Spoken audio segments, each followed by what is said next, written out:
Hər kəsə salam. Bugün sizinlə çox ləzzətli qəlyanaltı resepti bölüşürəm.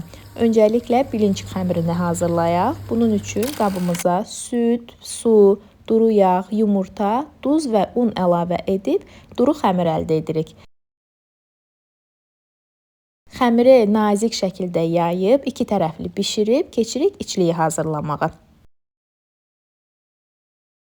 İçlik üçün bizə lazımdır toyuğun sinə əti, göbələk və Holland pendiri.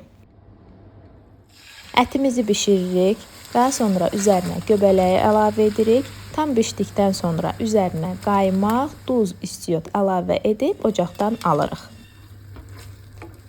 Videoda göstərildiyi kimi içlikdən xəmirə yerləşdirib Holland pendiri də əlavə edib blinçik formasında bükürük.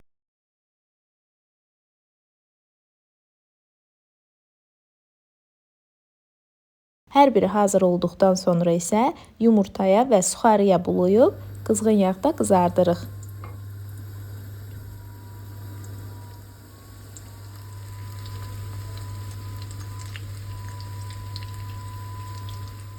Hazırlamağınızı şiddətlə tövsiyə edirəm, çox ləzzətli olur.